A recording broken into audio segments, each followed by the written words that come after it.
le ministre de l'Intérieur et de la Sécurité publique a délivré un message dans le cadre de la célébration de la Journée africaine des frontières qui marque également la 8e édition de la Semaine des frontières béninoises.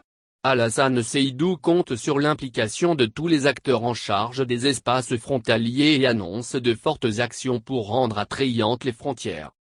Le Bénin commémore la Journée africaine des frontières le 7 juin de chaque année et célèbre à l'occasion la Semaine des frontières béninoises. Pour cette édition, la 8e, le public est invité à réfléchir sur le thème gestion intégrée des espaces frontaliers, outil privilégié pour la promotion de la cohésion régionale, retenu dans le but d'améliorer les conditions sociales, économiques et la résilience des régions défavorisées de notre pays et de renforcer le dialogue régional.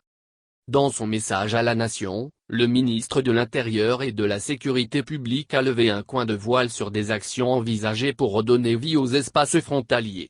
Mon département s'emploiera à investir dans les zones frontalières pour stimuler les activités économiques et améliorer la connectivité, renforcer les capacités des acteurs locaux et nationaux pour promouvoir des communautés inclusives et résilientes, mettre en place des plateformes de coordination régionale et de dialogue, a martelé Alassane Seydou, ministre de l'Intérieur et de la Sécurité publique.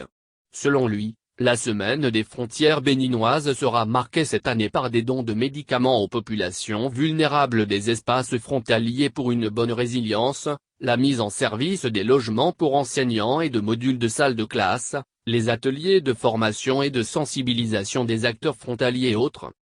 Le ministre a témoigné la gratitude du gouvernement à tous les acteurs étatiques et non étatiques, à toutes les autorités locales et traditionnelles et les a exhortés à œuvrer en synergie avec l'Agence béninoise de gestion intégrée des espaces frontaliers, ABGF, dans la mise en place d'une gouvernance frontalière locale exemplaire au service du développement local, gage de la réussite de la cohésion régionale. Les mots qui minent les frontières.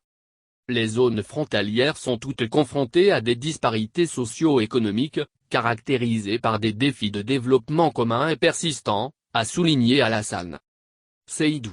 Il a fait observer l'absence d'une forte présence étatique et d'investissement public et les désavantages géographiques en termes de conditions naturelles qui alimentent parfois des griefs parmi les communautés locales. Mieux, le sentiment de marginalisation rend les zones frontalières particulièrement vulnérables à l'expansion rapide de la violence et des retombées du conflit voisin au Sahel. D'autres chocs externes tels que les changements climatiques et la pandémie du Covid-19 exacerbent également la vulnérabilité des communautés au niveau des frontières, précise le ministre. Sur la base de ces constats, le gouvernement du président Patrice Talon, depuis son avènement, apporte tout son soutien à la gestion intégrée des espaces frontaliers. Cet engagement justifie les profondes réformes en cours pour redynamiser la gestion des frontières dans notre pays, a précisé le ministre de l'Intérieur et de la Sécurité publique.